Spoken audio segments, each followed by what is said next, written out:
Hello student, I hope आप सभी की पढ़ाई बहुत अच्छी चल रही होगी।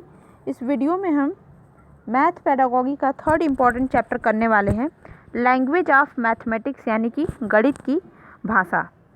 बात करते हैं अगर गणित की भाषा की, तो जैसे कि हमारे और सब्जेक्ट्स की लैंग्वेज होती है और ख़ुद लैंग्वेज भी होती है, जैसे कि हिंदी, इंग्लिश, आपकी संस्कृत, ये सब लैंग्वेज होती है। वैसे ही मैथ की भी अपनी लैंग्वेज होती है। और मैथ की लैंग्वेज में क्या होती है, जैसे कि मैथ खुद ही एक लैंग्वेज होता है, ठीक है।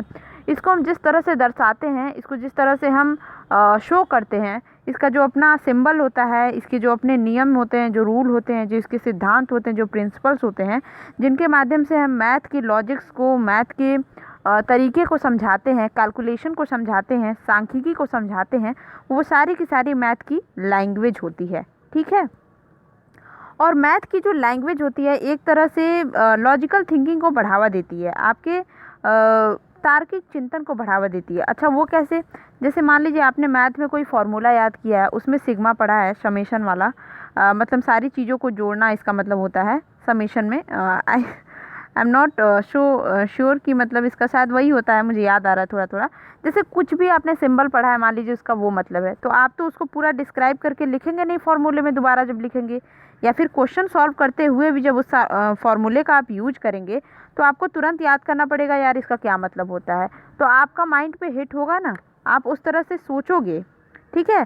तो मैथ का सब फॉर्मूला, मैथ की लैंग्वेज भी ऐसी है जिससे कि बच्चों को जो है लॉजिकल थिंकिंग करनी पड़े, चिंतन करना पड़े और अपने दिमाग पे प्रेशर डालना पड़े और उनका मानसिक डेवलपमेंट हो सके, ठीक है। वो कुछ भी ऐसे पढ़ते हैं, जैसे आप थीटा पढ़ रहे हो। अब थीटा क्या, अब जब आप थीटा लिखोगे तो आपको थीटा का मतलब भी तो समझ में आपको तुरंत याद आएगा कि अच्छा थीटा का मतलब ये है। या फिर अगर आपको याद भी नहीं आता तो आप याद करने की कोशिश करेंगे कि थीटा का मतलब ये होता है, ट्राइग्नोमेट्री में हम इसे यूज करते हैं, ठीक है। तो मैथ्स की लैंग्वेज भी एक तरह से थिंकिंग पे जो है जोड़ देते हैं। मैथमेटिक्स लैंग्वेज में ज़्यादा से ज़्यादा हमें चीज़ें होती हैं, जो सिंबल्स होते हैं, जोड़, घटाना, गुणा, भाग, या फिर आपका फिर होता है डिफरेंशिएशन होता है, ये इंटीग्रेशन होता है, बहुत सारी चीज़ें ये सब होती हैं। तो इनका अपना ही एक मतलब होता है, ठीक है। जैसे अब आपका अगर कुछ भी पॉइंट में ऐसे प्लस में कुछ है तो उसका मतलब है चीज़ों को जोड़ना, ठीक है। और अगर कुछ मल्टीप्लिकेशन में है तो उसका मतलब है गुणा करना। ये सारी चीज़ें अपने आप में डिस्क्रिप्टिव होती हैं। आप इनको देख के फिर उसके बाद से याद करते हो इसका क्या मतलब है, एक तरह से आपके दिमाग पे जोड़ देती हैं ये चीज़ें। मेंटल डेवलपमेंट के लिए बेस्ट होती हैं।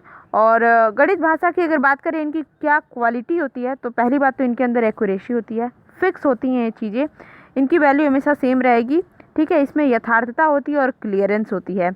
तो यही छोटा सा चैप्टर था, थोड़ा इम्पोर्टेंट था ये, एक आधा क्वेश्चन देखने को मिल सकते हैं इससे।